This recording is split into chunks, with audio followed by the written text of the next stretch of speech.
Você tinha perguntado, né? Tá, então vamos lá, pessoal. Primeiramente, queria agradecer a participação de todo mundo, que todo mundo está participando aqui ouvindo, e principalmente dos convidados que aceitaram participar aqui com a gente, mais esse CTS aqui promovido pelas FAMAS. Meu nome é Pedro Henrique Tabes. Atualmente eu sou presidente das FAMAS e sou diretor comercial e marketing aqui na Saint-Gobain Canalização. A Luciana depois faz às vezes aí apresentando um pouco mais a fundo a associação e principalmente os convidados que vão ajudar a gente aqui a debater esse tema tão importante. Falar rapidamente aqui, acho que o saneamento, todo mundo aqui que milita no saneamento, seja como fornecedor, como concessionário ou como associação, enfim, todo mundo aqui trabalha dentro do setor e pode ver que o setor está num momento muito importante, né?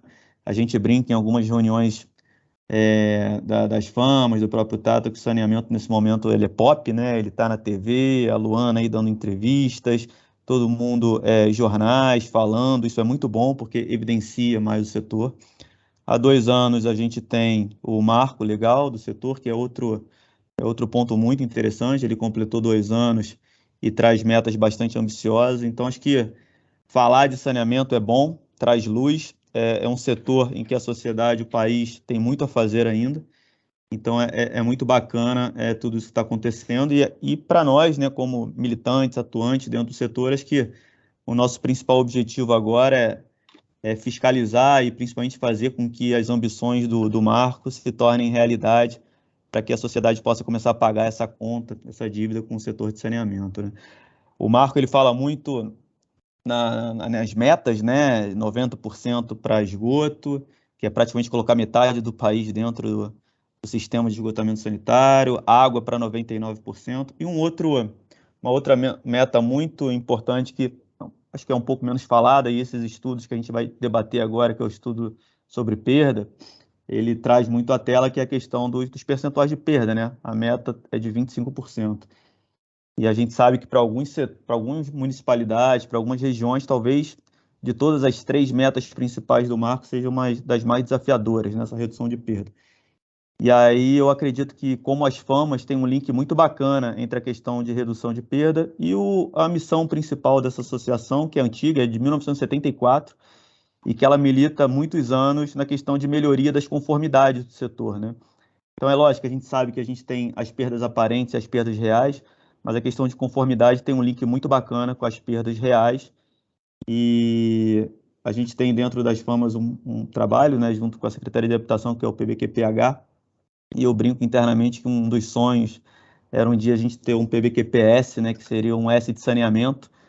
É notório ao longo, desde 1974 para cá, e desde que o programa começou, a gente vê que os índices de conformidade dos materiais que são trabalhados em parceria com o Dr. Oreste, com a tese, etc., eles evoluíram muito. Eu sei que no saneamento, a maioria das companhias de saneamento são de grande porte, tem os seus setores de qualidade, mas quando eu falo um PBQPS, um PBQPS mais amplo, em que a gente possa, inclusive, ter as fontes de financiamento linkados às questões de qualidade, ESG, etc., né? Ou seja, a gente tem aí 500 a 750 bilhões em investimentos, conforme os estudos do PlanSab, da própria KPMG, junto com a Abicom, e vai ser muito bacana se a gente conseguir fazer isso, linkando também a qualidade, para que a universalização venha de uma maneira completa, né? Ou seja, melhorando a qualidade de vida da população em geral e com produtos de qualidade, né? Que seja longeva no tempo. Eu queria agradecer mais uma vez a participação de todo mundo, dizer que as FAMAS está de portas abertas para vários outros assuntos. O mote principal da associação realmente é debater qualidade, e esse CTS está muito linkado a isso. E eu passo a palavra aí para a Luciana, para que ela possa apresentar os participantes, falar só um pouquinho rapidamente das FAMAS, de quem é as FAMAS, para quem não conhece, e vamos em frente. Vamos fazer dessa uma hora e meia, um debate bastante produtivo acerca de um dos pilares do saneamento, que é a questão das perdas. Obrigado. Boa tarde a todos. Bom, meu nome é Luciana Rick, eu estou diretora de Relações Institucionais e Governamentais das FAMAS e agradeço, já como o próprio Pedro já disse, muito obrigada mesmo pela presença. Eu realmente acredito, as FAMAS trabalham, esse é o DNA dela, né, o core dela é conformidade, qualidade, inovação, produtividade e com qualidade é sustentabilidade, esse é o nosso core também. E a universalização é um direito de todo cidadão, né? E a gente precisa trabalhar nessa cadeia de valor de uma forma bastante sustentável, de uma bastante juntos, né? Perseguindo a mesma meta, porque só assim a gente chega lá. Então, hoje, essa abertura, o CTS, nosso conselho carinhosamente chamado de CTS internamente, o Conselho Técnico de Saneamento, vai tratar desse tema de perda de água, dos atuais índices que temos, que são inadmissíveis, já que água é um recurso finito. Então, essa briga para evitar a escassez hídrica e para levar qualidade de vida a todos é uma luta realmente de todos, e aqui nós estamos representados pela indústria de infraestrutura de saneamento, pelos sistemas hidráulicos prediais, que eu vou mostrar um pouco das famas, por equipamentos da BNDES, ANA, as concessionárias, representantes de concessionárias públicas, privadas, professor Orestes aí falando pela USP aqui, né, conversando para a gente um pouco dos indicadores, a importância de acompanhar esses índices de qualidade, conformidade. Enfim, Luana, que estava na minha posição, ela foi para o Trata Brasil, esse o Trata Brasil vem trazer um relatório importantíssimo feito, um estudo sobre perdas de água no Brasil, e eu queria aqui falar por que das Famas está tratando desse conteúdo, mostrar para quem não conhece um pouquinho de quem somos nós, né, então aqui as Famas nós representamos hoje 25, isso são dados de 2021, 25 bilhões em faturamentos, temos mais de 31 mil funcionários diretos e investimos anualmente 1,7 bilhões para garantir esses movimentos pelos quais a gente trabalha. Temos 56 unidades Fabris instaladas no Brasil, sendo uma no norte, 16 no nordeste, 25 no sudeste, 14 unidades no sul. E aqui estão, né, a gente representa 90% de market share mínimo, em média, em média nos segmentos em que a gente participa, sendo que, especialmente em canalização, somos 100% dos ferro fundido e 96% das tubulações em PVC. Aqui são 32 associados, aqui estão mais de 40 marcas, estamos no sistema, esses 90%, tanto no sistema predial quanto no sistema de saneamento. Então, realmente é uma associação com peso para a gente poder brigar por esse conceito, pelo PBQPH, por qualidade, por conformidade, a gente consegue fazer valer, né, a gente impulsionar esse movimento. Para tratar especificamente sobre o assunto de perdas, eu gostaria de chamar, primeiramente, para abrir com a gente, a Luana. A Luana, como eu disse, ela era diretora de RIG das Famas, agora está à frente do Trata Brasil como CEO, mas ela tem aí um histórico bonito com águas, né? Ela é engenheira também, já foi presidente da Companhia de Águas de Joinville, tem aí muito a colaborar aí com o setor. Obrigada, Luana, pela presença. Eu que agradeço, gente. Posso compartilhar aqui? Por favor. Bom, primeiramente eu gostaria de agradecer o convite de estar aqui nesse evento do CTS, falando sobre esse importante tema, que é perdas de água. O meu objetivo aqui é trazer um panorama geral a respeito do relatório que foi divulgado pelo Instituto Trata Brasil, em parceria com as FAMAS e a Water.org, agora dia 1º de junho. Esse relatório fez uma análise geral a respeito dos indicadores de perdas, tanto num panorama brasileiro quanto regional e das 100 maiores cidades do Brasil. Então, o objetivo é trazer um panorama geral para que depois vocês possam adentrar, né, a respeito de questões mais específicas. Se tiverem dúvidas também, fiquem à vontade de me interromperem e perguntar. Bom, todos vendo, né? Tudo certo?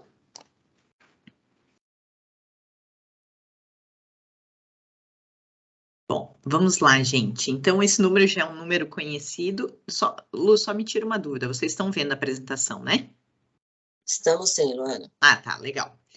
Bom, esse é um número conhecido por todos, né? Temos aí 35 milhões de brasileiros sem acesso à água tratada, né? E ao mesmo tempo nós temos 40% da água perdida, né? Nós sabemos que esse número ele vem desde da produção, ou seja, da água que sai de uma estação de tratamento de água até o hidrômetro da residência. E grande parte dessa perda é em perdas na distribuição, né? Tem aproximadamente 60%, e os outros 40% são em perdas de faturamento. Então, o foco aqui vai ser trazer um panorama geral, mais focado em perdas na distribuição.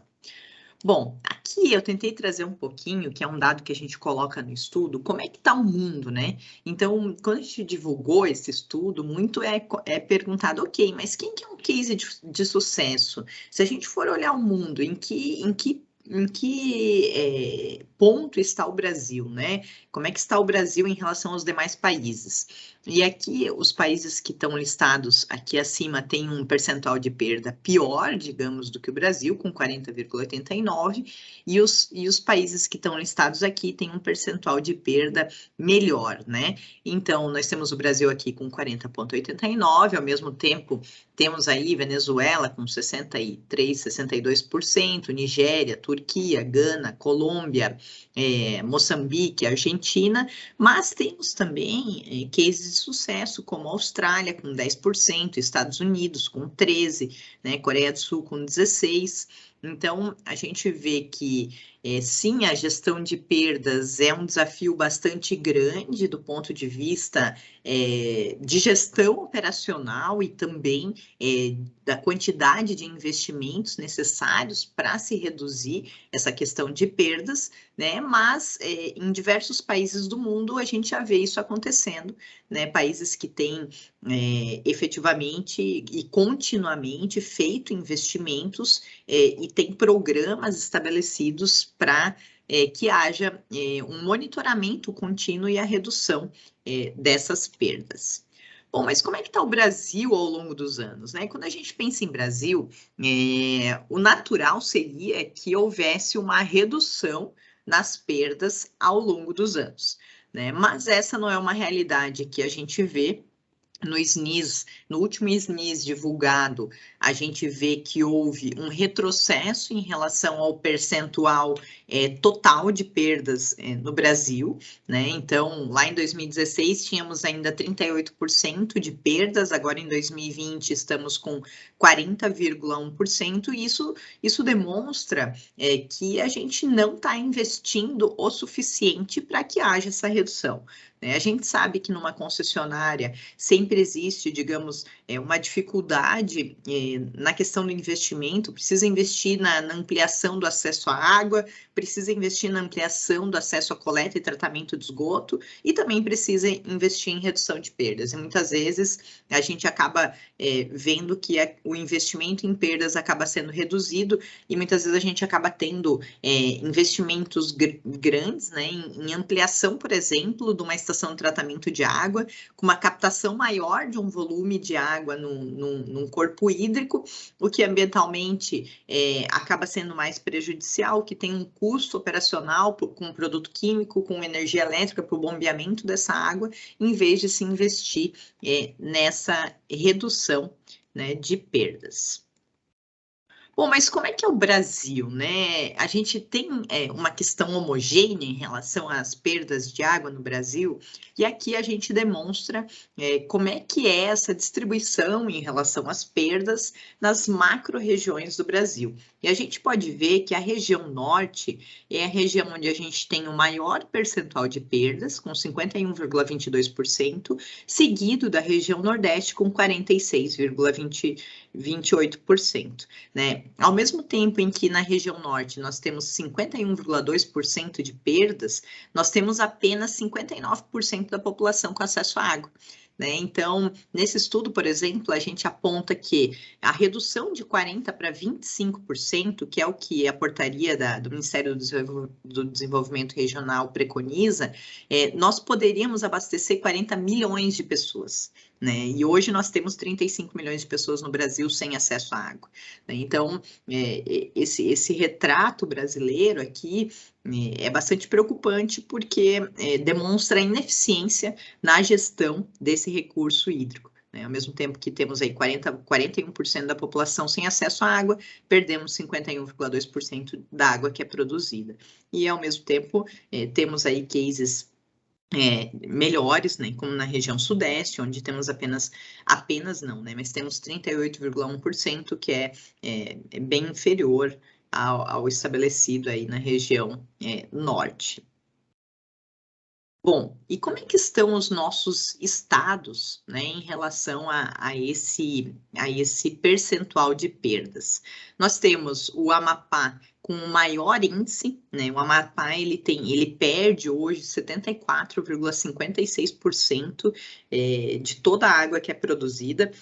Temos Acre, Roraima, Rondônia, Amazonas, e eu fiz questão de colocar aqui o mapa, porque são, digamos, os lanterninhas, né, dos estados estão concentrados mais na região norte, né? Nós podemos ver aqui Roraima com 60% de perdas, o Amapá com 74%, Rondônia com 59%, Acre com 62%, Amazonas com 59%, e temos liderando, digamos, né, a questão das perdas, o estado de Goiás com 27%, Mato Grosso do Sul com 33%, Tocantins com 33%, e assim a gente, né, vai sucessivamente avaliando cada um desses estados, entendendo que existe uma desigualdade também bastante grande no Brasil, quando a gente fala de indicadores de saneamento básico, sejam eles acesso à água, acesso a coleta e tratamento de esgoto e também gestão de perdas. No estudo que foi divulgado, nós colocamos quais são, digamos, dentre dos 100 maiores municípios do Brasil, quais estão melhor colocados em relação às perdas, quais estão pior colocados. Nós temos, por exemplo, Porto Velho com 84% de perdas, e aí Porto Velho, para a gente ter uma noção, tem apenas 33% da população com acesso à água, né? Então, 84% é perdido, mas ao mesmo tempo apenas 33% da população tem acesso a esse serviço. Macapá com 74% e assim sucessivamente, né? E temos aqui cases de sucesso como Santos com 14%, Goiânia com 18%, Limeira com 18,88%, Campo Grande com 19%, São José do Rio Preto com 20%, né? Então temos uma disparidade também bastante grande quando a gente olha os 100 maiores municípios, né, e vê a diferença que existe nesse percentual de perdas. Aqui eu trouxe um histograma que demonstra, dentre os 100 maiores municípios, quantos municípios, por exemplo, possuem perda maior que 60%, temos 5 municípios, quantos possuem perda entre 45% e 60%, temos 34 municípios, ou seja, é um número bastante grande de municípios, né, com uma perda bem superior aí à média do Brasil. Temos 34 municípios com perda entre 30 e 45, 25 entre 15 e 29, e 2 com perdas menores que 15%. E aqui, por fim, eu só queria trazer um sumário dos impactos financeiros na redução de perdas, né? E nós fizemos alguns cenários, né? Um cenário que seria um cenário pessimista, onde a gente reduziria até 2033 de 41% para 35%, teríamos aí um ganho bruto total, né, de 19 bilhões de reais, num cenário realista, onde teríamos aí uma redução de 41% para 25%, que é o estabelecido pela portaria da ANA e do Ministério do Desenvolvimento Regional, teríamos um ganho bruto de 53 bilhões de reais, ou ainda um cenário otimista, né, onde reduziríamos de 41% para 15% e teríamos um ganho bruto total de 87 bilhões de reais. Bom, gente, assim, de uma maneira geral, eu tentei aqui trazer um pouquinho dos dados desse estudo, né, que foi feito em parceria com pelo Instituto Trata Brasil, em parceria com GO Associados, e tendo as FAMAS também como parceira e a Water.org, para que a gente pudesse iniciar a nossa discussão. Agradeço. Obrigada, Luana, por ter nos contextualizado, né, colocado todo mundo na mesma página, ter colocado ainda mais luz sobre esse problema que não pode deixar de estar na pauta, na mesa de todos os envolvidos em saneamento, né? Para conversar também um pouco disso, agora, por favor, Percy, se puder apresentar, Percy, ele é diretor executivo da Bicom, Sindicom, está aí à frente das operadoras, representando as operadoras privadas, concessionárias que têm trabalhado e participado ativamente aí num crescimento bastante significativo depois do novo marco. E Percy, você, aqui não preciso nem falar, você é autor de livro, poxa, um especialista aí de recursos hídricos, tem muito aí a nos ajudar com isso. Vamos lá, Percy? Bom, obrigado, Luana, Pedro, aí, obrigado pelo convite. Flávio, um prazer te ver aqui. Né? Bom, primeiro, eu acho que a provocação aí das FAMAS com essa discussão é extremamente importante, porque nós estamos tratando aí de um desafio central do setor. Né? A Bicom representa, então, a operação privada de saneamento, a gente vem crescendo bastante em população atendida com a operação privada de saneamento. Né? Hoje nós temos aí 20 holdings associadas à Bicom, representando mais de 90% aí, os números vão mudando todo dia aí, mas 95% da operação privada em saneamento no Brasil, o que é já uma representação importante e que a gente espera que cresça e se desenvolva com os novos projetos que estão sendo gestados. A gente teve uma atuação, a Bicom é uma entidade de mais de 25 anos, né? Tivemos uma atuação forte aí na negociação do novo marco de saneamento, né? Desde o início, a Bicom teve lá, lado a lado aí, com agentes públicos, né? E com um congresso mais reformador, tentando abrir esse mercado, e uma das vantagens de abrir esse mercado é criar as melhores condições, né? Para a competição e seguramente a maior agilidade. Aí a gente sabe que os operadores privados, até por não terem as amarras da contratação pública, têm uma certa agilidade maior para embarcar a tecnologia. Tá? É importante eu dizer aqui, né, que eu não sou especialista na área de engenharia e de perdas, né? Então eu pedi para o Maicon Cação da Iguá, que lidera o nosso GT de perdas dentro da Bicom, está aqui presente, me salvar se houver alguma pergunta de cunho mais técnico, né? Fiz aí, né, Maicon? A gente fez uma dobradinha antes e disse, Maicon, vai lá, fica junto comigo, se me apertarem na pergunta, eu pelo menos me sinto aí, de certa forma, protegido. Eu acho que a Luana mencionou já na fala dela, né? Eu acho que o grande desafio da perda, assim, primariamente, né, é aquela questão do investimento, né, do trade-off do investimento em perda. Quer dizer, o diretor, e a Luana já viveu isso, de uma concessionária, né, está lá com um recurso de investimento e ele precisa decidir se ele vai alocar aquele recurso finito, tá, na redução de perda, ou vai alocar aquele recurso finito na expansão de rede. E aí esta é uma decisão delicada de todos os gestores. O exemplo aí da estação de tratamento, né, Luana, ok, ele é mais fácil, mas o grande gargalo está na expansão da rede, principalmente quando o novo marco bota a universalização na linha de frente. Então, vamos lá, eu tenho na minha SPE, né, um volume limitado para fazer investimento, e aquele, né, CEO ou líder da SPE tem que tomar essa decisão de alocação de recursos. Então, eu vou incorporar ao meu sistema um bairro novo, ou eu vou contratar um sistema de redução de perda, né? E a gente não pode, eu acho que nunca, entrar e aprofundar a discussão sobre perdas sem ter presente que esse é um desafio primário do gestor de uma operação, né? E é um desafio cotidiano, né? É um desafio importante. E, bom, ok, faz parte do jogo, o gestor está lá para tomar essas decisões, né? Tem que analisar os casos, mas assim, isso é muito presente, principalmente quando o não tratamento do esgoto começa a ficar, de certa forma, com um nível de visibilidade, e ele sim causa poluição e causa constrangimento ambiental, seja via uma ação do Ministério Público, seja via uma contestação da sociedade.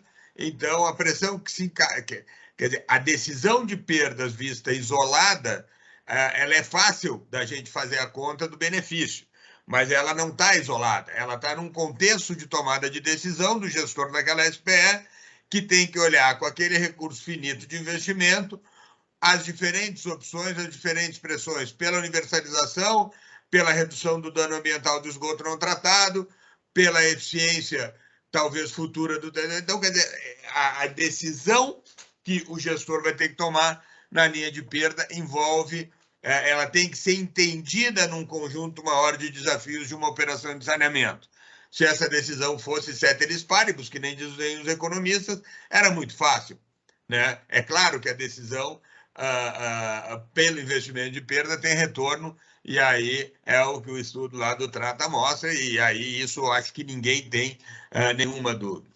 O que a gente vê na aulinha que eu tive em educação, né, que assim, que a grande gestão de perda está baseada em 4 pilares, né, que é a gestão das pressões no processo na rede, né, então tem que conhecer a macro e micro medição, que também já está representada aí nas FAMAs, né, Pedro?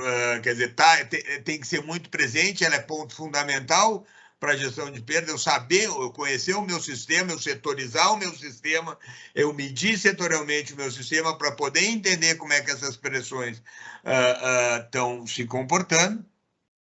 Rapidez e agilidade na identificação e controle dos reparos, né? E aí reparos controlados com qualidade, né? Não adianta também um processo lento, ou um processo mal feito, ou um processo feito com material de pouca qualidade, ou um processo feito com material que não importa. Isso é talvez postergar essa discussão de perdas para mais adiante. Então, esse talvez seja assim o grande desafio no diálogo com os fornecedores do setor, né?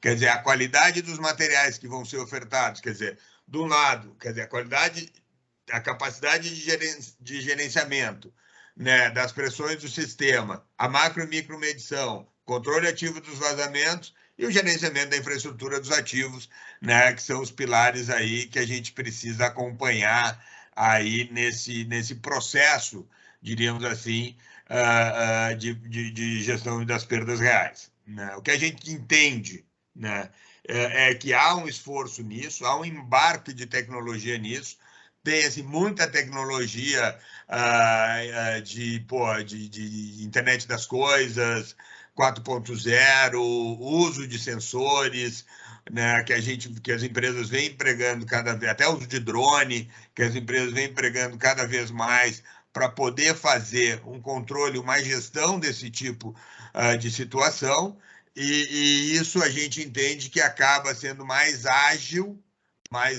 no sentido dos processos de contratação privados, parcerias com fornecedores, fugir da 8666, fugir de um processo de contratação mais burocrático, aonde a gente tem mais dificuldade de priorizar a qualidade em função de toda a amarra, todo o entrave da contratação pública, aonde o diálogo de contratação da tecnologia e dos materiais envolvidos tende a ser mais ágil e pode ser muito mais feito na forma de parceria para o futuro, né? Porque ele não vai exigir de tempos em tempos processos licitatórios que são mais amarrados e mais suscetíveis aí a alguns aventureiros que, porventura, né, não necessariamente tenham a melhor solução, mas podem aí trabalhar preço e trabalhar essas coisas. Luciana, eu acho que de linhas gerais era isso, eu queria introduzir, botar a bola no centro, né? Acho que o Michael tem aí, talvez no momento aí de perguntas, mais coisas de cunho técnico que tendem a ser talvez mais interessantes para aprofundar essa discussão. Priscila, que trabalha conosco né, na área técnica da Bicom, também está aqui conosco, pode ajudar, e de minha parte, para começar a botar a bola em campo para isso. Obrigada, Percy. É assim, ó, a Luana levantou a bola, você já deu, você cortou, vamos receber, vamos pegar, já rebater, Meonim. Vamos lá, você falar, Meonim, poxa, apresentar um pouco também, tem um histórico longo, uma longa e bonita carreira na Sabesp, né, Meonim? Conhece a Sabesp de ponta a ponta, e, poxa, uma concessionária pública melhor, poxa, super bem representada aqui, para falar um pouco como que é essa gestão de ativos, como que a concessionária pública, e a Sabesp é uma grande modelo concessionária, como vocês vêm trabalhando essa questão de gestão de ativos no quesito perdas de água, né? Como isso impacta em perdas de água. Obrigada, Meonim. Obrigado você, boa tarde a todos. Minha responsabilidade aumentou mais ainda com essa introdução aqui, a minha pessoa, como vocês podem observar, né? Obrigado aí pelas palavras, Luciano. Estão militando há bastante tempo no saneamento, sim, como eu digo, no meu caso, desde criança, literalmente, entrei muito novo na Sabesp, um garoto de 14 anos de idade, passando aí já, fazer 38 anos de Sabesp, literalmente um garoto, quando eu entrei, e passando por diversas áreas, como eu brinco, eu só não trabalhei na área financeira ainda da Sabesp, né? Mas diversas áreas a gente, felizmente, teve oportunidade. Eu cresci como pessoa, como profissional e ser humano, coincidentemente, junto crescendo na Sabesp, que sempre me deu grandes oportunidades e eu sempre procurei corresponder. Bom, espero que também consiga corresponder aqui à necessidade e à oportunidade que a gente está tendo. Então, eu começo agradecendo o CTS, as FAMAS, né, na pessoa da Luciana. Agradeço também o Tico Monteiro, que acabou tendo uma ponte em relação ao nosso contato, né, Luciana? E vamos fazer aqui uma breve apresentação, aproveitando essa bola, seja de futebol ou de vôlei que foi levantada, vamos tentar fazer um ponto aí, ou um gol, não importa, depende da preferência aí, vamos seguir o nosso jogo aqui. Vou colocar a apresentação. Vamos ver se a gente não está tão acostumado com o Teams, mas vamos lá. Eu acho que é aqui, vamos lá. A gente costuma usar mais o Zoom. Já está aparecendo para vocês? Módulo apresentação? Está sim. Módulo apresentação. Obrigado. Então, vamos lá. Então, vamos falar um pouquinho. Eu trabalho na diretoria metropolitana da Sabesp, que é uma das diretorias operacionais da empresa. Temos também a outra diretoria de operação, que é interior e litoral.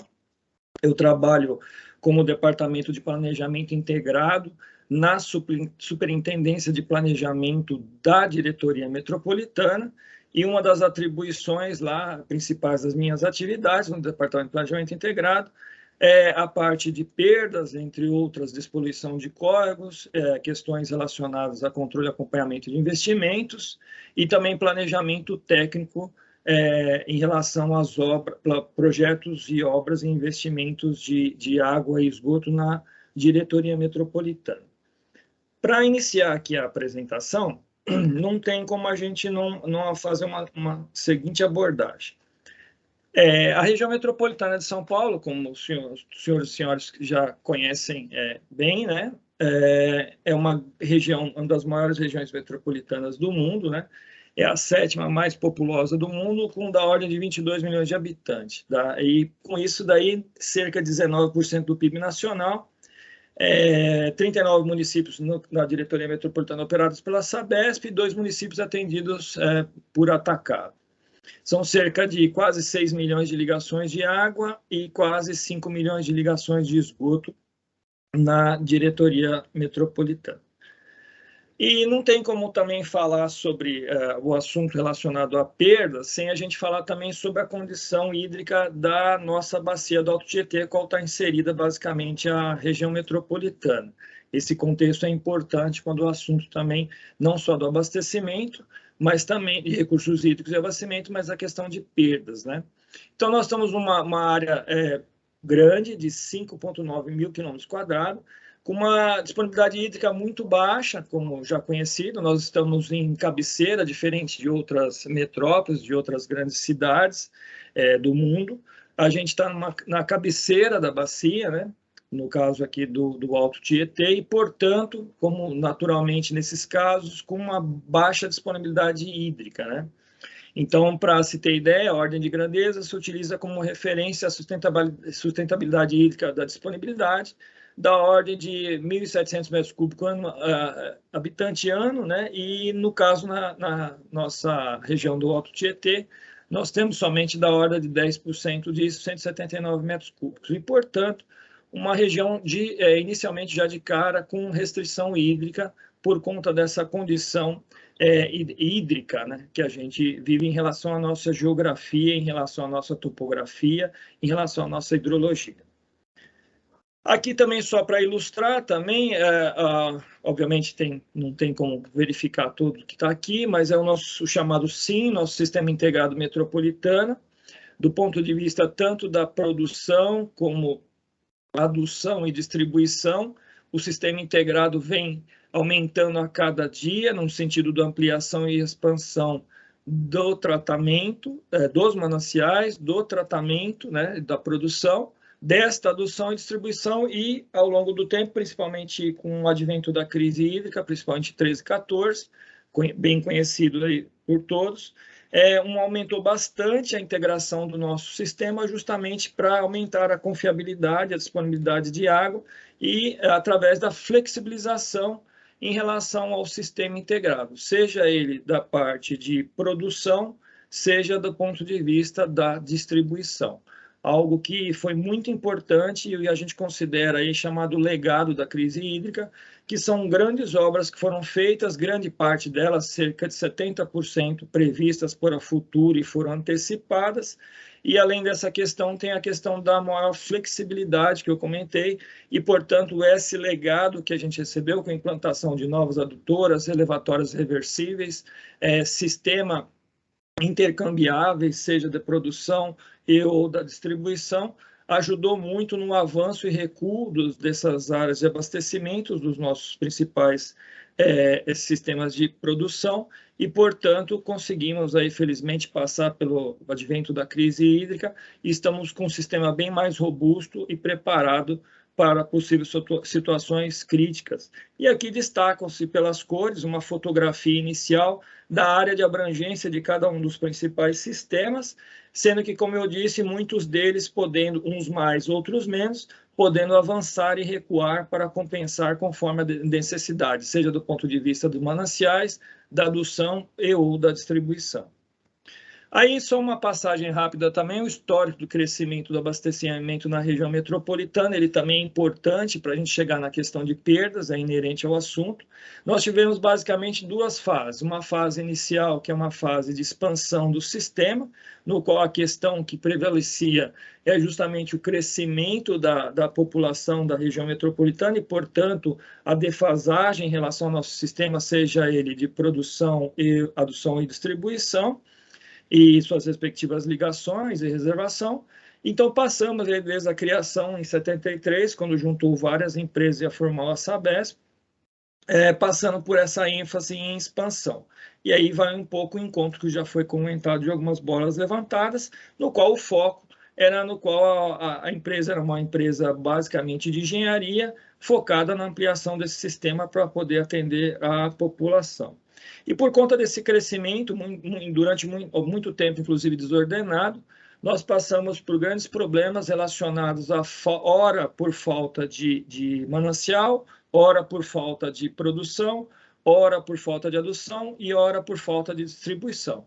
não obrigatoriamente nessa ordem. Isso foi sendo equacionado ao longo das últimas décadas, né, para poder chegar na situação que a gente está hoje, e inclusive passando aí sim, começando os assuntos relacionados a perdas, a partir do momento que você avança demais no seu sistema, e com a grandiosidade que a gente tem disso na região metropolitana, começando a ter os problemas e o crescimento em relacionado às falhas relacionadas às perdas, seja as reais ou as perdas aparentes, físicas ou comerciais, como queiram.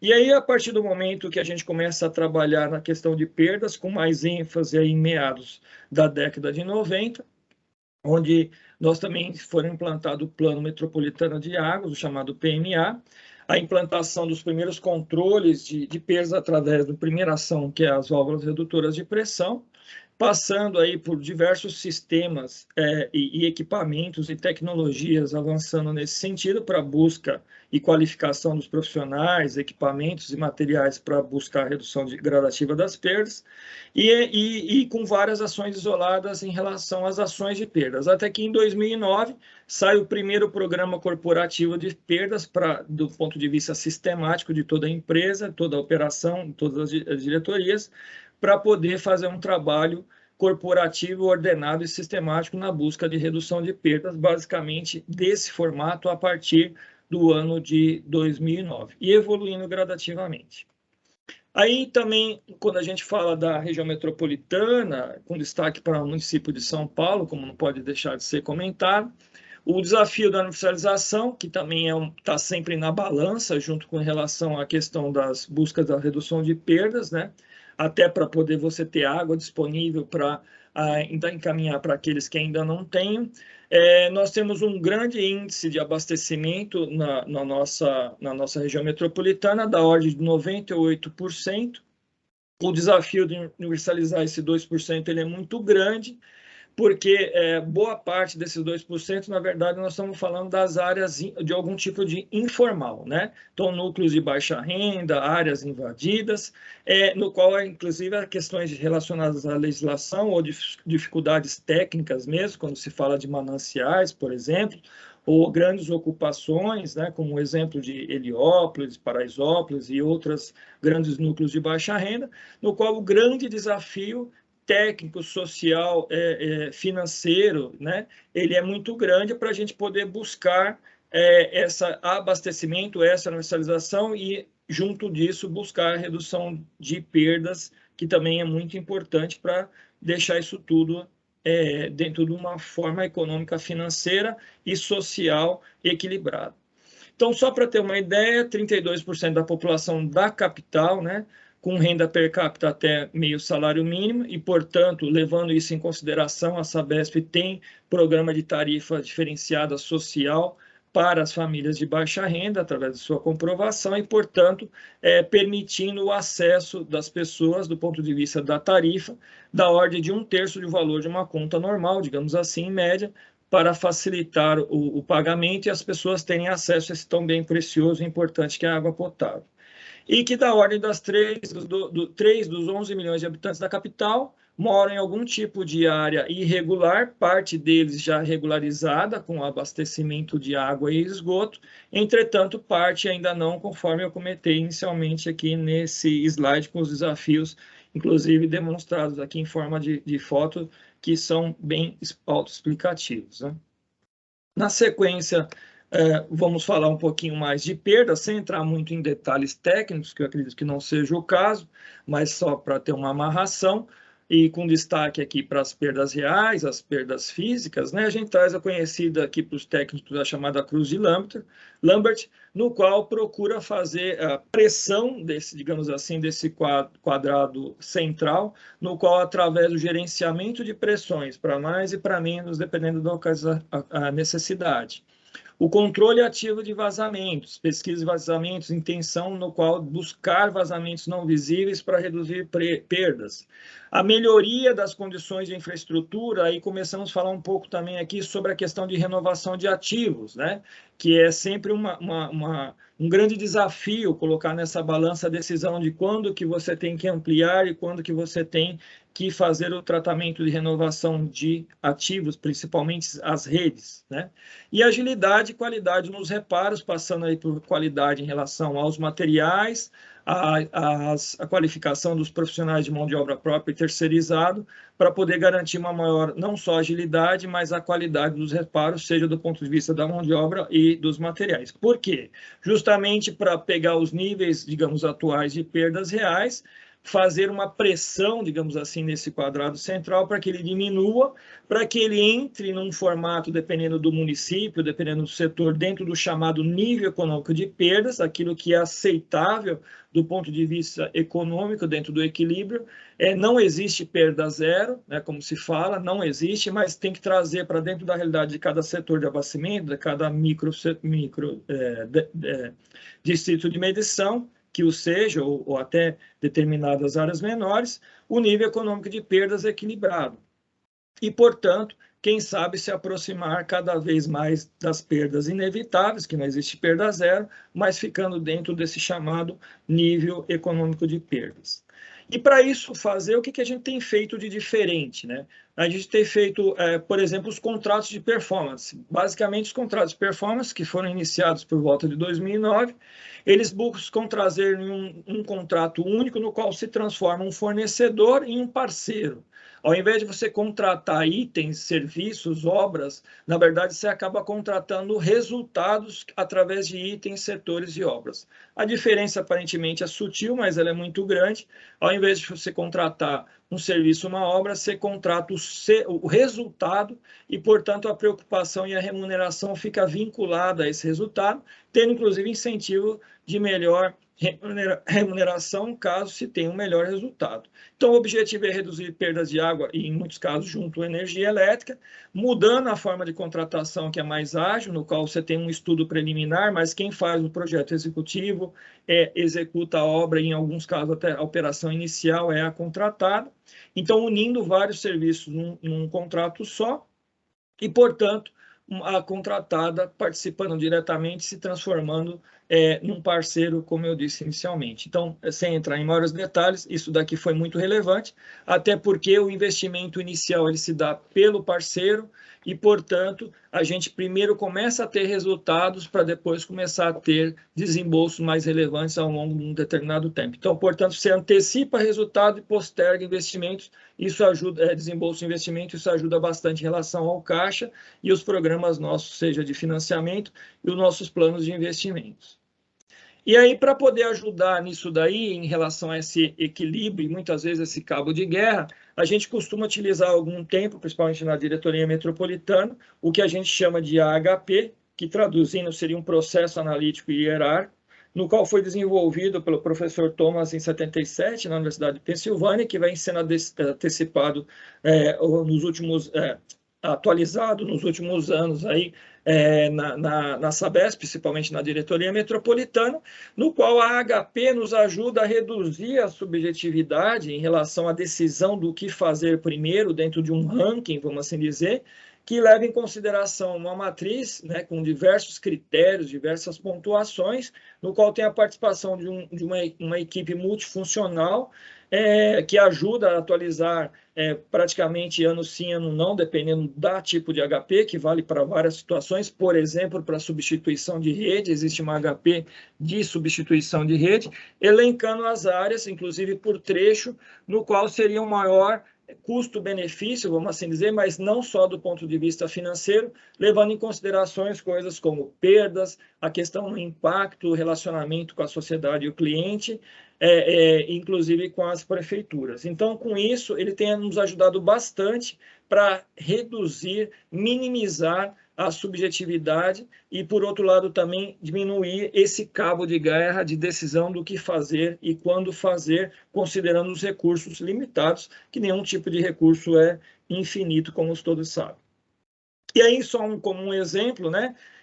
Inclusive utilizando não só a questão da HP, mas utilizando a preocupação em reduzir perdas e a questão da renovação de ativos, que hoje a gente entende muito como é importante isso para uma empresa de saneamento, considerando que boa parte dos custos, dos investimentos e da receita e das nossas despesas em geral, elas acabam sendo relacionadas diretamente aos nossos ativos. E, portanto, a nossa operação e o atendimento do cliente, obviamente, depende desses ativos. Se os ativos não estiverem sendo geridos e funcionando de forma adequada, algum dessas partes interessadas não estarão sendo bem atendidos e, portanto, teremos algum tipo de problema. Então, isso vem aqui como exemplo, a gente vem falando sobre a intensificação da substituição de redes, a gente vai falar mais um pouquinho disso no tempo, mas demonstra claramente que de 16, por volta de 15, 16 para cá, pós-crise hídrica, tem sido intensificada a renovação de ativos, principalmente na substituição de redes. O de ramais já faz mais tempo, desde o ano de 2000, final da década de 90, início de 2000, intensificado bastante a substituição de ramais, de hidrômetros até há mais tempo, né, que isso, mas e, portanto, buscando aí ter um parque aí, a infraestrutura de melhor qualidade para garantir a qualidade, para garantir a quantidade, né, e reduzir as nossas perdas. Caminhando aqui já para o final, só falando ainda de resultado e na sequência um pouquinho mais sobre ativos. Aqui a gente demonstra aqui o chamado índice de perdas na distribuição. Os comentários anteriores que foram feitos aqui à minha apresentação, eles foram muito direcionados à porcentagem. É natural que isso aconteça, é intuitivo se falar de porcentagem. Aparentemente é mais fácil fazer a comparação, e o mas tecnicamente nem sempre. Como todo indicador, nenhum indicador sozinho demonstra toda a realidade de alguma coisa. No caso de perdas, não é somente com indicadores de porcentagem que isso é suficiente, e obviamente não só com esse que eu estou trazendo agora, mas costuma-se ter melhor comparação quando a gente utiliza o chamado IPDT, que é o índice de perda na distribuição, que é o litro ligação dia, né, que a gente faz o acompanhamento, além, claramente, de outros de porcentagem, mas, nesse sentido, a porcentagem, às vezes, causa uma certa distorção, no qual, na verdade, a gente não está comparando, não digo coisas iguais, mas coisas similares. Então, o número, às vezes, ele não fala por si só qual é a realidade. A associação de indicadores para fazer uma análise, por exemplo, de um ranking, seria o mais adequado. Nesse caso, estou trazendo aqui, em contrapartida, o IPDT, demonstrando que nos últimos anos a gente tem queda, uma tendência considerável de redução de perdas na nossa distribuição, chegando em 2021 fechado aí a 264 litros ligação dia, e só uma comparativa com os últimos 10 anos, é uma redução de 68 litros, algo da ordem aí de 40% de redução em relação a litro ligação dia. O destaque é de 14 e 15, que precisa ser, a princípio, desconsiderado, as ações mais necessárias, mais enérgicas, vamos assim dizer, em relação à contenção do abastecimento no período da crise hídrica e das pressões, e, portanto, uma redução ainda maior. Mas, desconsiderando esse período e olhando de uma forma geral como tendência, se a gente comparar de 2005 a 2064, por exemplo, é uma redução aí da ordem de 50%. Então, começamos lá atrás, aqui só destacando que lá atrás os focos em redução de perdas eram mais relacionados a perdas parentes, comerciais, como trocas de hidro, passando depois, iniciando os contratos de performance em perdas reais, hoje em dia não é só para perdas reais, há outras ações, inclusive de esgoto, no caso do programa Novo Rio Pinheiros, por exemplo, também contrato de performance, mas não é o caso.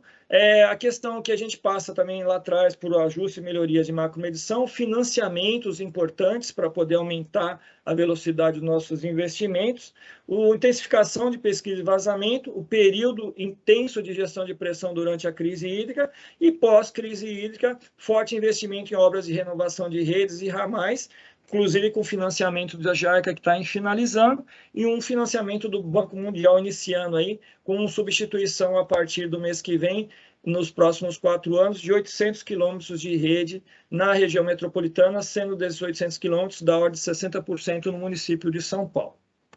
Muito bem. Aí agora, chegando mais para o final, falando um pouquinho mais sobre a nossa evolução e a busca das nossas gestão de ativos, coisa que é muito importante. Por que fazer gestão de ativos, né?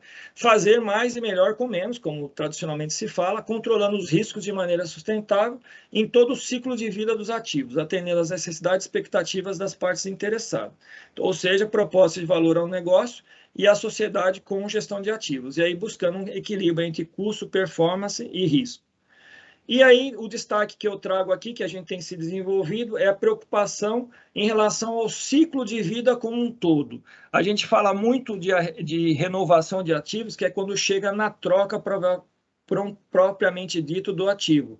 Mas ter o ciclo inteiro na sua mão, que é uma coisa muito desafiadora e importante, passa por planejar, investir, imobilizar, operar, melhorar e substituir e desmobilizar efetivamente o ativo anterior e recomeçar esse ciclo. Então, nós estamos numa fase de aprendizado e desenvolvimento, justamente para buscar uma melhor geração de valor, melhorando a questão do nosso ciclo e gestão efetiva dos nossos ativos. E, por fim, só para ilustrar, deixar claro que essa questão está contida, né? A perdas está contida aqui, né? A gente fez esse destaque. Então, você tem a parte de gestão de ativos, né? Que está agregando valor, olhando do ponto de vista dos impactos, riscos das partes interessadas. Isso está contido a questão da cultura, por sua vez, a gestão da organização, a gestão do ativo, o sistema de gestão de ativos, utilizando, inclusive, como referência aí a ISO 55001, né? E a questão da gestão da confiabilidade ao longo do ciclo de vida, que eu comentei no slide anterior, e propriamente dito a gestão de perdas e falhas. Então, a gestão de perdas, do ponto de vista da gestão de ativos, ela tem um enfoque diferente e veio ser complementar para a gente poder buscar a evolução. Nós somos num processo de crescimento nos últimos anos para poder lidar e aprender melhor com a gestão de ativos do ponto de vista do ciclo completo dos ativos, como eu disse anteriormente. Então, agradeço aí a atenção de vocês, espero que tenha ficado clara a minha apresentação e estou à disposição aí na sequência, quando for o caso, para responder algumas perguntas ou fazer o direcionamento na sequência. Obrigado. Obrigada, Nani. Muito obrigada pelos esclarecimentos.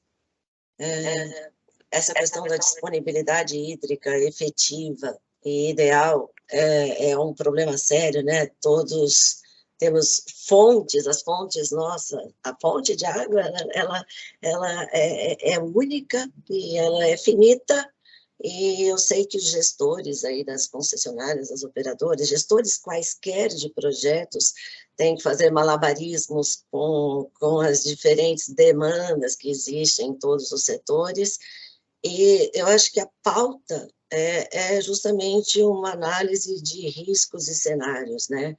E quando a gente trabalha aí, agora vai o professor Orestes falar, mas a gente vem há tanto tempo trabalhando aí com qualidade e conformidade, justamente para essa minimização de riscos, para você ter maior facilidade de gerenciar em outras fontes, né, que precisa ampliação de rede, a gente precisa aí substituição de materiais, e quando você trabalha com conformidade e qualidade, esse é o intuito, né, você diminuir essas oportunidades de problemas, vamos chamar assim. Então, professor Orestes, poxa, é um parceiraço das FAMAS, muitíssimo obrigado, muito bom poder contar com tamanho conhecimento, né, para orientação. Ele é engenheiro civil, mestre, doutor livre, docente da Poli, da USP, né, também aí, não vou nem um currículo extenso a dessa, mas aí hoje é do Conselho da CETESB, da Fiesp, no Conselho. Muito, muito obrigada mesmo pela participação, professor. A palavra é sua. Bom, eu queria agradecer o convite para discutir o tema, principalmente pelo foco da qualidade, né? E fiquei muito animado aí com a evolução dessa questão que os colegas trazem, né? Primeiro, um cenário quase que se repete, né, de perdas desde lá do início dos primeiros levantamentos, né? E as diferentes realidades regionais, né? Então, o cenário colocado pelos colegas aí do painel foi muito interessante, né? Eu vou tentar compartilhar aqui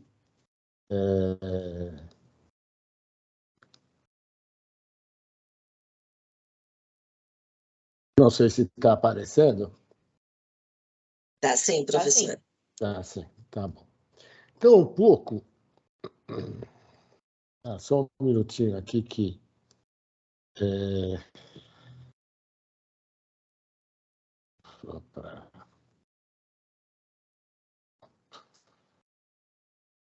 Agora sim.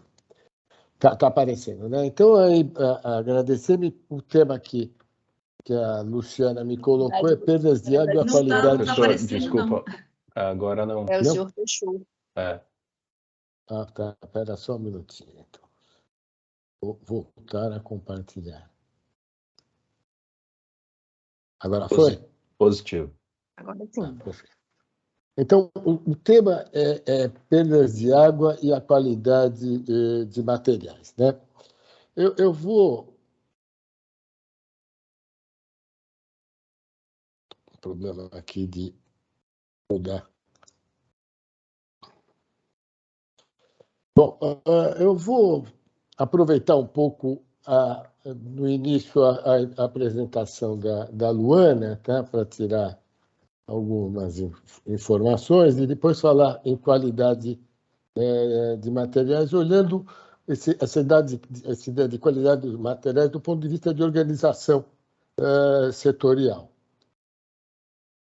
Então, sobre o balanço, tem lá o balanço, esse slide retirado da apresentação da Luana, né, do relatório do Trata Brasil.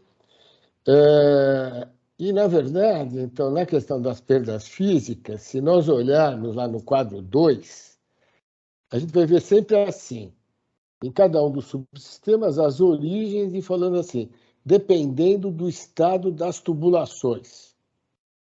Então, função do estado das tubulações. As perdas físicas reais dependem do estado das tubulações, o que é uma certa razão de ser, né? Quer dizer, realmente, dependendo do estado das tubulações, você vai ter mais ou menos perda d'água, né? Outro dado importante do estudo é o percentual de perdas físicas, tá certo? Comparado à água que entra no sistema e a água não faturada. São percentuais bem significativos, tá certo?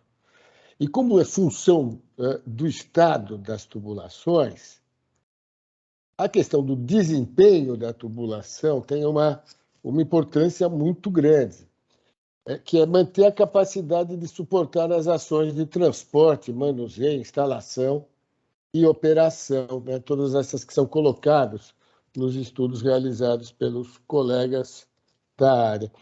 E aí é interessante porque entra muito bem a questão da tubulação mais frágil, né? Aquela tubulação que só piora quando é mais frágil todas essas ações que vêm desde o transporte até a instalação e operação, né? Então, aí começamos, então, a falar um pouco de qualidade de produto e como isso acaba impactando, né? O interessante é que olharmos esse gráfico, né, que também, como foi colocado, apresenta aqui uma equação das vazões as vazões de vazamento, né? De água perdida, né? As vazões de água perdida que dependem das pressões de um tal expoente de vazamento, né? E depende do estado da rede, né? De uma série de variáveis que estão colocadas, né?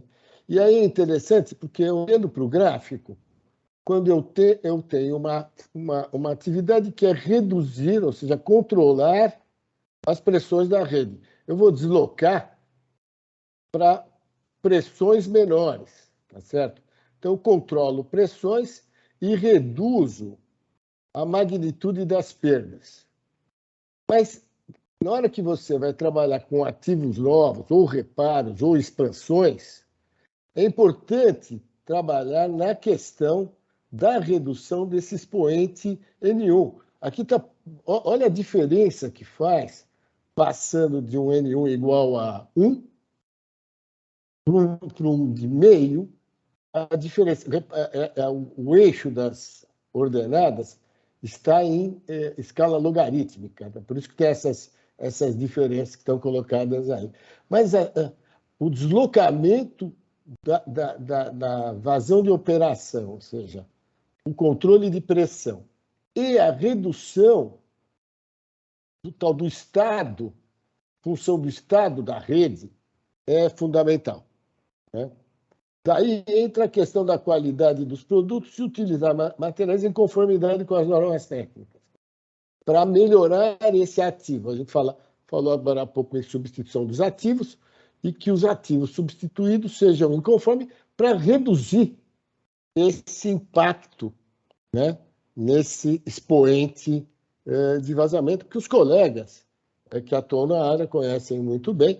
Existem uma série de pesquisas acadêmicas e desenvolvidos por profissionais das companhias concessionárias, até com parceria com universidades, que mostram a importância desse parâmetro, né? E tentar reduzi-lo, né?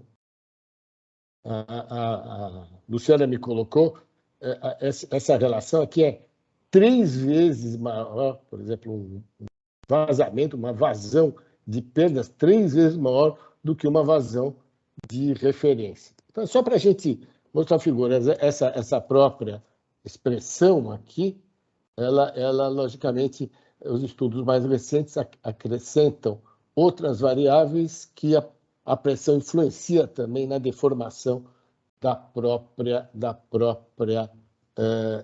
patologia da rede, tá certo? Na forma, na abertura das tubulações, tá certo? Quer dizer, então, mas que só piora ainda a situação.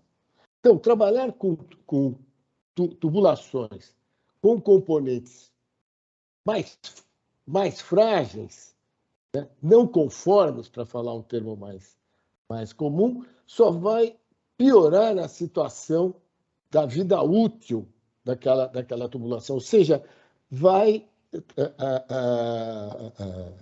piorar,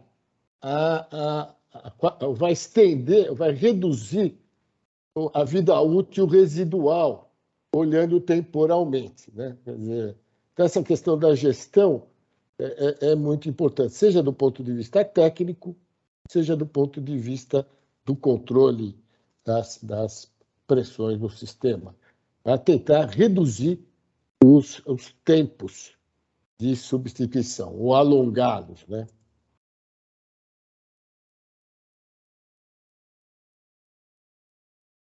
Bom, então, o ponto fundamental é reduzir produtos que não atendam à norma técnica. E, no caso da inovação, fazer com que esses produtos realmente desempenhem o que é esperado. Então, eu vou falar um pouquinho sobre esse sistema de qualificação de empresas e os programas setoriais. Olhando nessa linha de tempo que o Melnin colocou, é interessante, né? Porque em 1997 foi criado o PBQP-H, né? E originalmente ele era PBQP-H, ou seja, Programa Brasileiro da Qualidade e Produtividade da Habitação. No início dos anos 2000, a habitação foi substituída por habitat, porque a ideia sempre foi no habitat urbano, né? Nas cidades, onde aí entraria a questão de saneamento e de outras infraestruturas urbanas, considerando que até do ponto de vista de organização institucional, essas duas áreas, habitação e saneamento, andam conjuntamente, né? E o interessante é que na formação do PBQP sempre foi uma parceria público-privada. Esse programa foi construído governo e iniciativa privada, né?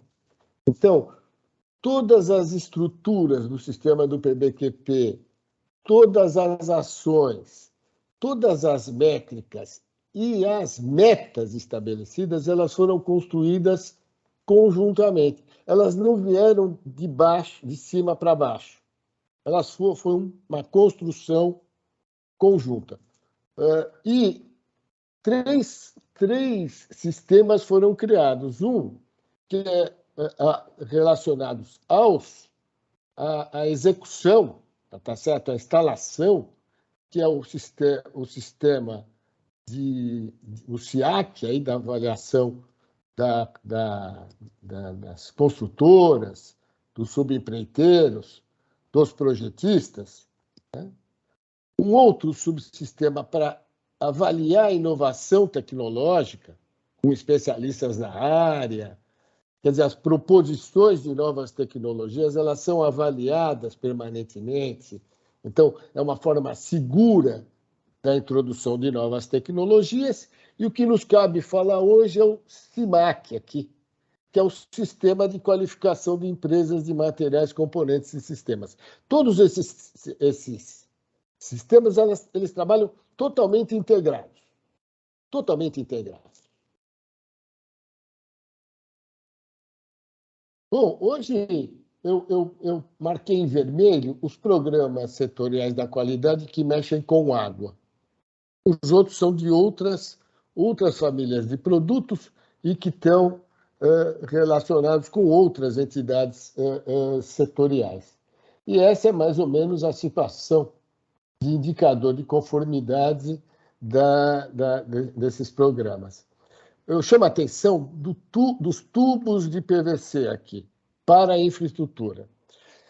Olha a quantidade de programas setoriais, e só um é da área de saneamento. Mesmo em 2001, tendo passado de habitação para habitat. Ou seja, o saneamento ainda não se apropriou desse capital organizacional para a questão da qualidade de materiais e componentes de sistemas do habitat, habitação e saneamento. Bom, todos esses programas, todas essas informações estão disponíveis no site do Ministério de Desenvolvimento Regional, do PBQP, são acessáveis, são disponíveis, são usados, né, por todos os agentes setoriais. E a ideia básica é essa, conformidade dos produtos colocados à disposição dos usuários, tá certo? Quer dizer, o usuário ou a concessionária devem receber nas suas localidades, em todos os seus canais, produtos em conformidade com as normas técnicas. Que vamos chamar, norma técnica é o mínimo, tá? Para aquele produto ser considerado adequado ao uso, né? E criar também, do ponto de vista setorial, uma isonomia competitiva técnica entre fabricantes. Todo mundo sabe aonde o sarrafo está, né? Produtos abaixo desses níveis são considerados não conformes, né? Então, é o mínimo exigível, né? Essa é mais a estrutura imaginada pelo PBQP para os programas setoriais da qualidade. Os programas seriam implementados pelo setor, né? Aqui eu estou colocando o produto tubos de PVC, e as ações que seriam desenvolvidas no PSQ, ações internas ao setor, seria de normalização e avaliação da conformidade, obtendo resultados que vão sendo corrigidos, né? As rotas são corrigidas ao longo do tempo. Essa interação e articulação envolve com outras organizações de instituições públicas e privadas, né? Que a gente chama de ações mobilizadoras. Esse bonequinho aqui representa um eventual fabricante que tem a intenção de produzir produtos em não conformidade, né? Para oferir lucros não devidos ou, enfim, outras questões que possam ocorrer, mas sair fora do mínimo para produzir materiais inadequados ao uso, né? E, do outro lado, da mobilização das outras entidades, envolvem todo esse nível de ação, né? Ação para, dentro deste fabricante que produz em não conformidade, que envolve todos esses agentes que estão colocados aí, e todos atuam. Esses que estão sublinhados têm ações fortes em todos os programas setoriais da qualidade, tá certo? O comprador institucional, ou seja, a Caixa Econômica Federal, uma CDHU do Estado de São Paulo, o Corpo de Bombeiros tem trabalhado fortemente usando os programas do PBQP, o Inmetro é um parceiro do PBQP, atua nos seus organismos, o construtor privado, que pode ser de habitação, mas também da área de saneamento, as concessionárias, que já no programa existente funcionam, os revendedores de materiais, o BNDES, as agências de fomento, trabalharam bastante no apoio aos programas setoriais da qualidade, os agentes financeiros, a Caixa Econômica, numa série de normativos da Caixa Econômica, os programas setoriais estão colocados, os importadores, e quando não tem jeito, aí são as ações do lado jurídico, né, nos PROCONs, nos ministérios públicos, e que tem gerado uma série de benefícios que nós vamos ver um pouco mais à frente. Vejam, o programa de saneamento, hoje desenvolvido, esse programa de tubulações de PVC para a infraestrutura. Ele foi introduzido em 1997. Né? Então, já no final da na década de 90, foi realizado o primeiro ciclo de revisão das normas técnicas, até em função de patologias que eram observadas nesse tipo de tubulação. Tá certo?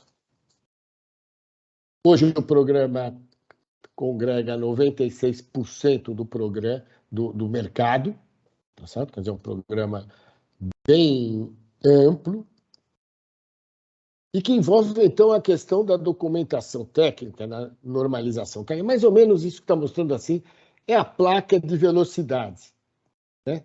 Que estabelece o parâmetro, que estabelece os requisitos que devem ser cumpridos. Então, uma atividade permanente de preparação de normas técnicas, revisão de normas técnicas, a evolução. É um caráter agora que a norma técnica pega não como um elemento estático, mas um documento de política industrial, construído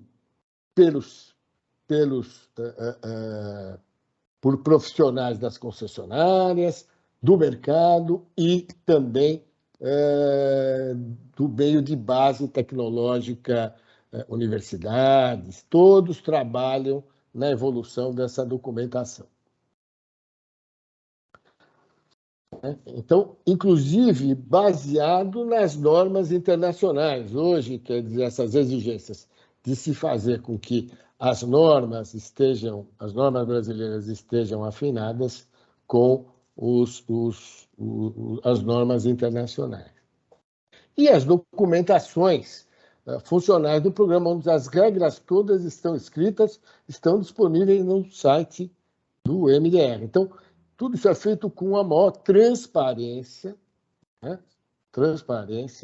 E com uma qualidade técnica super afinada, realizada a N mãos. Com as normas técnicas, a gente faz a avaliação da conformidade. É um pouco o papel do radar, né?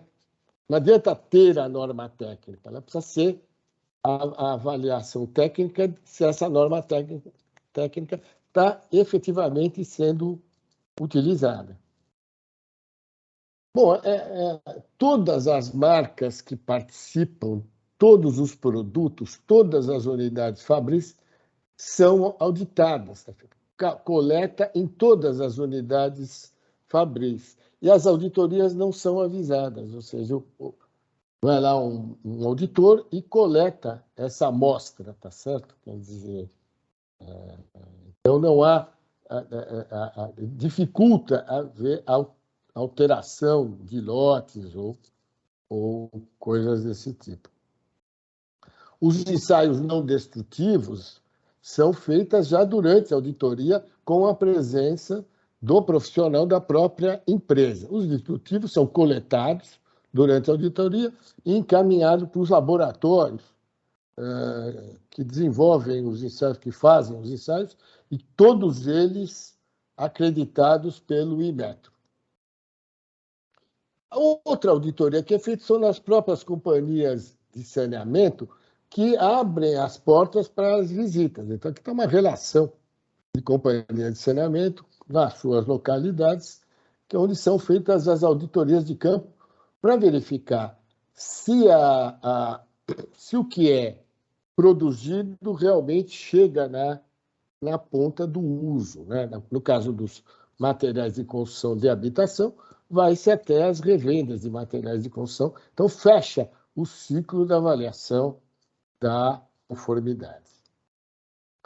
Todos esses produtos auditados não conformes, eles são armazenados como contraprovas para qualquer problema que possa acontecer.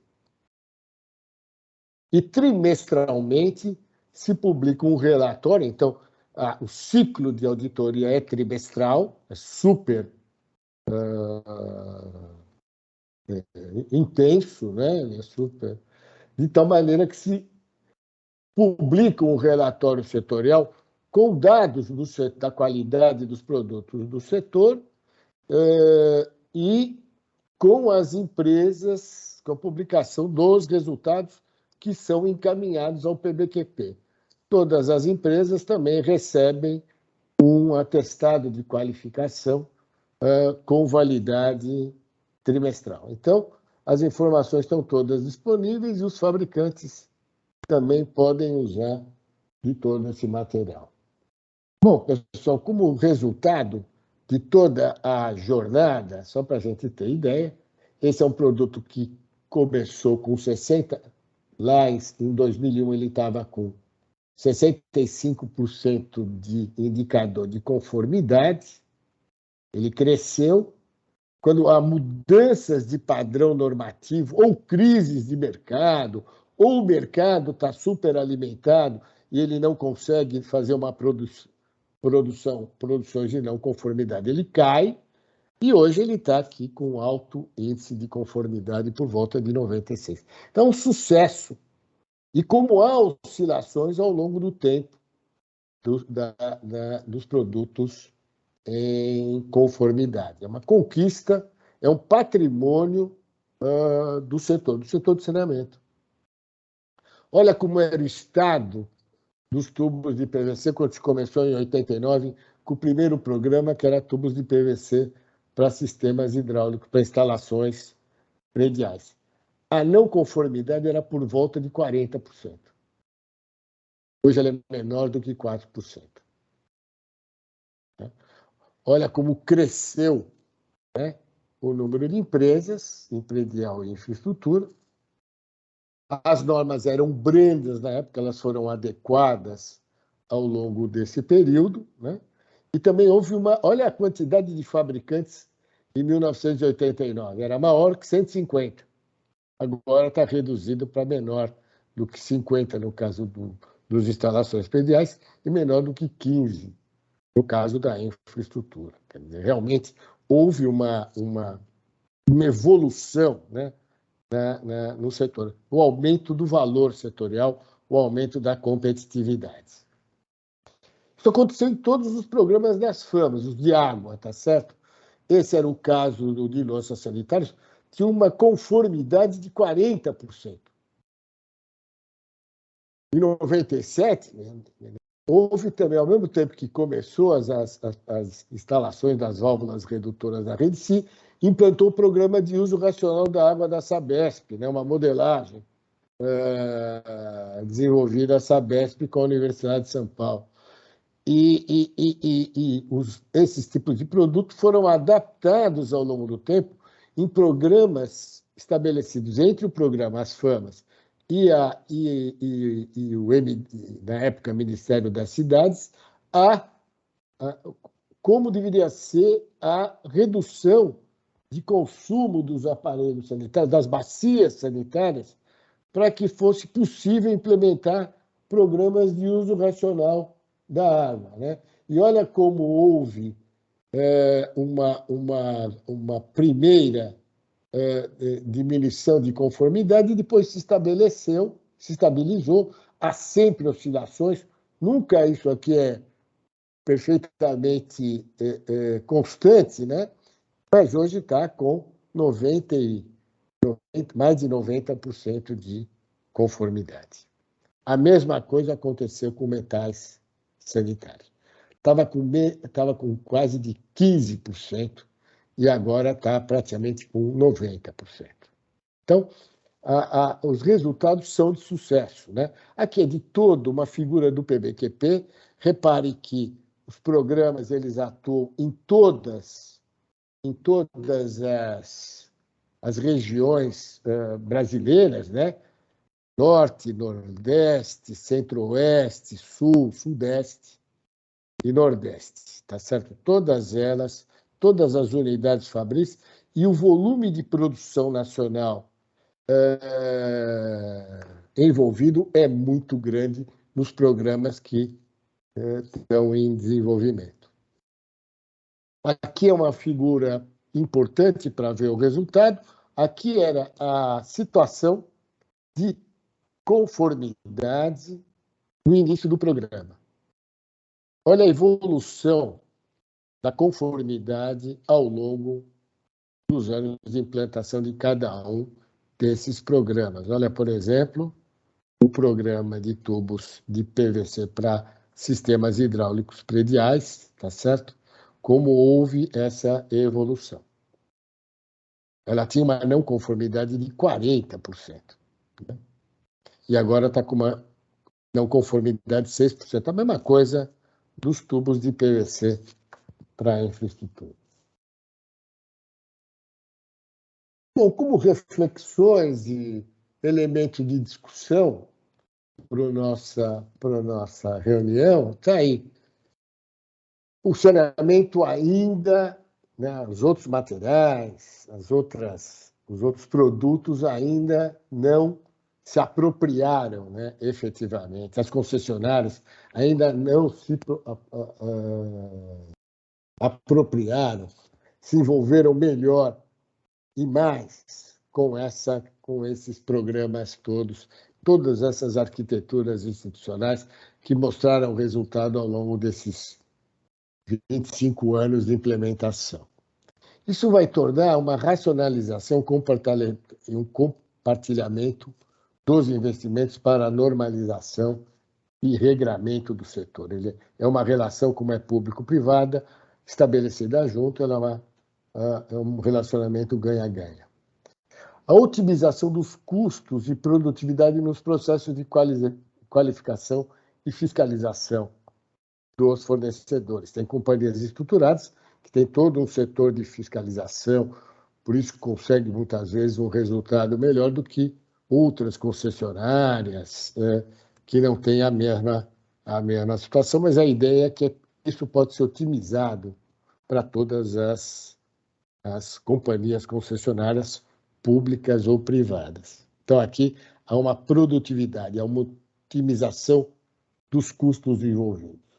Isso cria, então, uma barreira ao ingresso de produtos de baixo desempenho, aquela questão dos novos ativos estarem num outro patamar de qualidade, e a parceria no desenvolvimento setorial de inovações.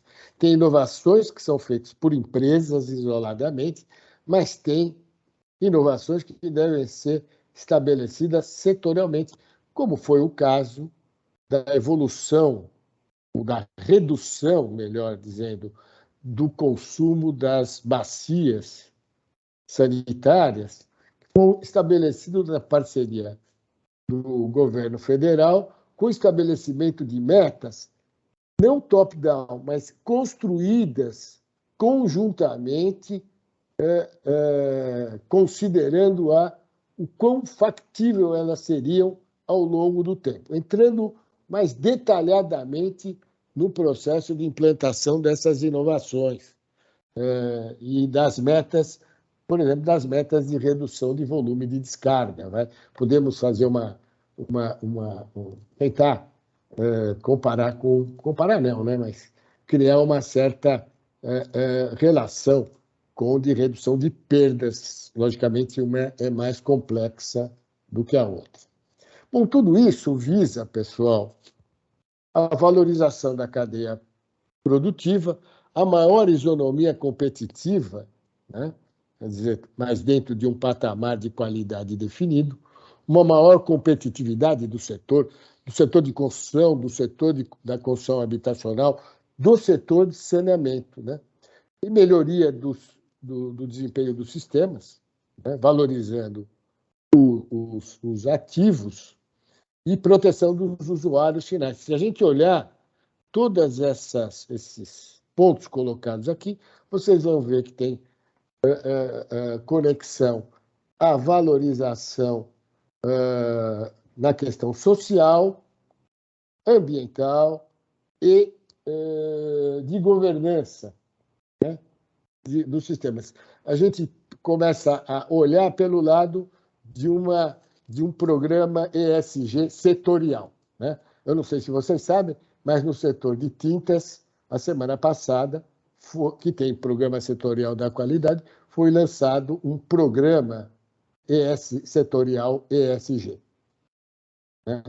Eu acho que todas essa estrutura construída permite com que a gente ouse, no futuro próximo, pensar nessa evolução do programa setorial. São temas para a nossa reflexão. Obrigado aí, pessoal, pela atenção. Obrigada, professor. Obrigada a todos. Me desculpem aí o decorrer do horário, me desculpem a todos, mas excelentes apresentações. A gente tem aqui nas FAMAS, representamos setores diversos, estamos todos trabalhando sempre, todos, né, todos os materiais dentro dessa linha de conformidade e atendimento a requisitos, né, nos mais diversos materiais e nos mais diversos setores. Essa como eu disse no começo, é o DNA das FAMAS. Então, a gente tem aí, como eu disse, 100% dos metais, né, das tubulações de metais, temos aí o PVC, existem os PS15, e como disse o Pedro, ainda faremos um PBQPS, né, do saneamento, que represente só realmente a estrutura e os mais diversos materiais, né, porque isso é válido e está na pauta do gerenciamento de riscos. Perdas de água tem muito a ver, temos que minimizar risco realmente para focar investimento nas outras metas de universalização, porque eu queria só fazer uma frase, depois a gente está aí ver como é que a gente administra perguntas, mas tem uma frase que eu gosto demais, eu não queria deixar vir no Brasil Water Week de 2022, que foi da Jennifer Moutawantua, que é CEO da Water Research Commission da África do Sul. E é válido para a gente pensar cada um tanto como pessoa física, nos desperdícios, né, dentro de casa, quanto nas jurídicas, aí, no tratamento de vazamentos, na minimização, no trabalho feito nesse sentido. Esgoto é dignidade e água é vida. Então, o que a gente está brigando é pela sustentabilidade, é realmente por todo direito e dignidade dos cidadãos. Então, olha, eu não sei se, assim, por favor, se alguém tem alguma pergunta específica, se a gente não puder atender, Se vocês quiserem encaminhar por e-mail, eu peço aos palestrantes que possam responder, para que eles possam responder, Luana, professor Orestes, o Michael, que está representando, a Priscila, o Gabicon, muito obrigada, assim, também, Melnin, porque, e a respeito do material, o Melnin aqui já compartilhou, inclusive, os dados dele, as apresentações, a Luana e o Melnin já se manifestaram que compartilharão super gentilmente, o professor Orestes está aqui afirmando também, ok, então, a gente compartilha o material. Alguma pergunta específica vocês encaminham por e-mail? Por e-mail, eu vou passar aqui da Secretaria das Famas. Pode ser, Matheus, para você aqui, depois ele encaminha, a gente faz.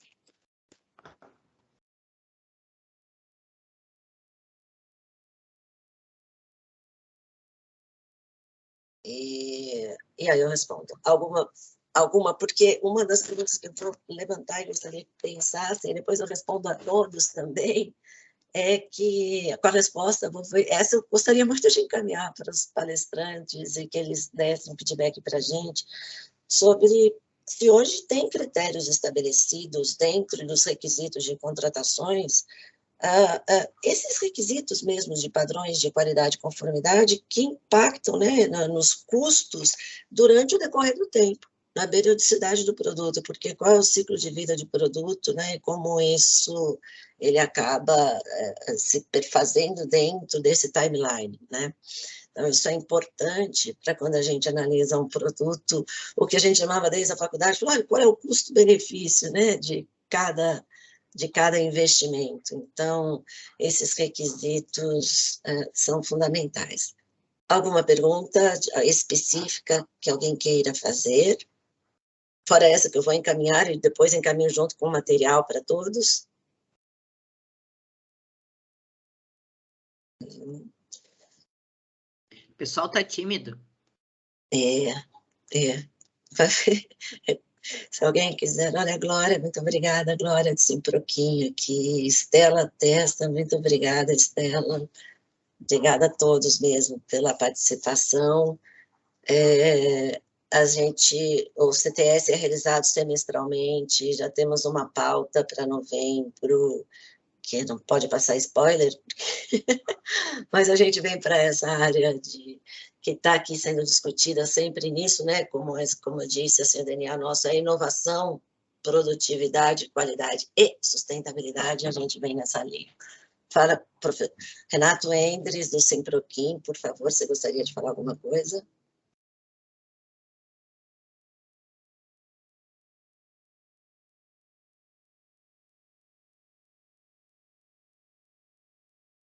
Não está ouvindo, não tem som. Está no mudo, Renato. Está no mudo, Renato.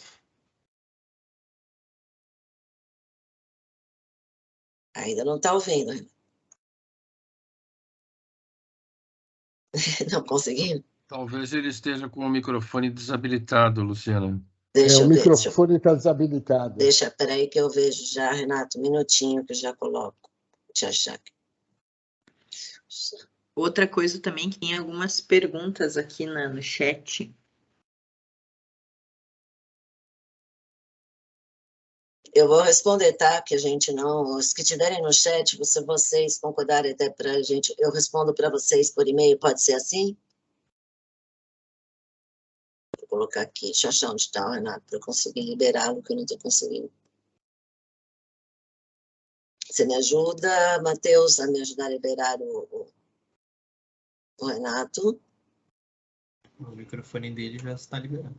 Pronto, Renato, é só... Obrigada, Matheus. Renato, você não está conseguindo... Só clicar ali no microfone. Já está liberado, seu Renato, porque você só tem que clicar. Não está dando certo. Bom, no chat, então, como eu já vejo, então, as perguntas, me comprometo a responder para todos vocês, então. A gente tem aqui gravado. Temos aqui também o Rogério do Inmetro, também perguntando sobre de que modo as certificações do tipo NVS têm sido usadas por empresas concessionárias em compras governamentais. Não sei se essa, Michael, você conseguiria responder essa rapidinho? Você está sem liberar também? Oi. Não, estou liberado. Era eu aqui. Não, eu acho que é até importante o colega do Imetro, e aí a Luana está aí, há um ano atrás ela levantou uma bandeira junto com a Fama e a Bicom sobre os hidrômetros, né? Então, no dia de hoje, era para ser um marco histórico para perdas, para o saneamento, que hoje era para começar a portaria 295.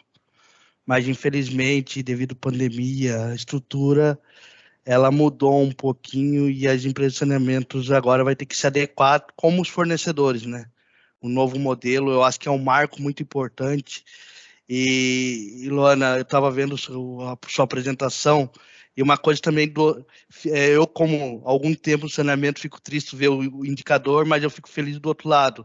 Você vê os índices de macromedição subindo, os índices de micromedição subindo, então esse aumento também tem muito da confiabilidade do dado. Claro. Então, como colega, as certificações, então a micromedição aí tem um grupo de GT de hidrômetro que é muito participativo.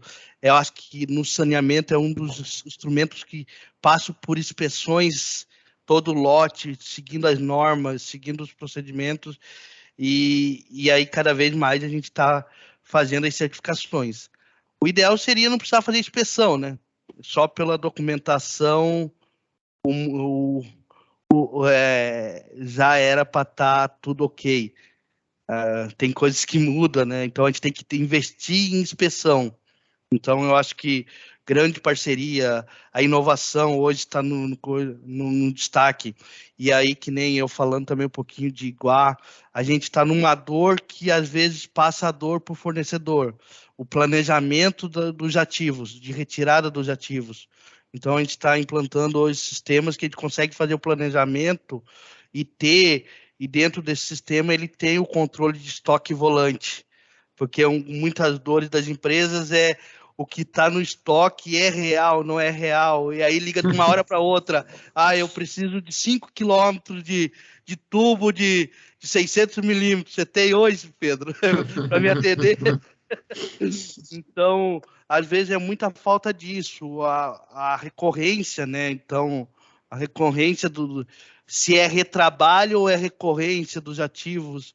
Então, eu acho que é uma parceria que, em perdas, a macromedição com a portaria nova vai entrar. Eu vi alguns fornecedores aí que já são parceiros, espero que todos fiquem associados, siga essa padronização, mas eu acho que é importante. E daí também isso. A gente aumentou o índice de perda durante o ano, mas aumentou também muito o índice de micromedição, macromedição e expansão da rede, né? Uhum. Então, muitas das vezes, as equipes que são para combate a perdas, elas passam a ser para a equipe de melhoria do abastecimento. Então, você não olha muito o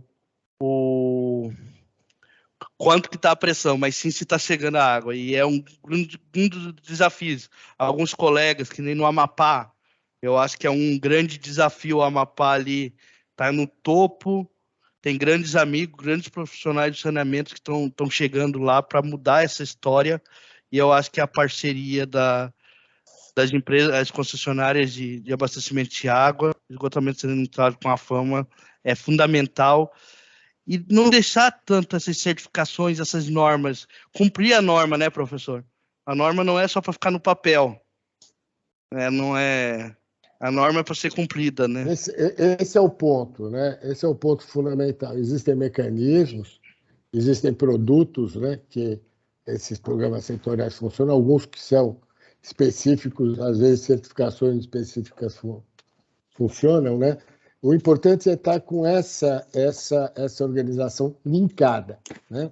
E eu acho que esse avanço dessas metodologias para a área de saneamento são fundamentais, e esse trabalho todo que setorialmente é feito deve ser aproveitado cada vez mais pelas companhias concessionárias, tá certo? Quer dizer, para diminuir né, os novos ativos serem feitos com materiais em conformidade, né, e separar esse joio do trigo. As empresas que querem fazer conformidade, que precisam fazer conformidade, muitas vezes têm uma concorrência desleal por outros que não querem fazer conformidade. Então, acho que esse compromisso das empresas das FAMAS é fundamental e precisa ser aproveitado cada vez mais pelas companhias concessionárias. Essa parceria de desenvolvimento é fundamental, não uma reatividade, né? Quer dizer,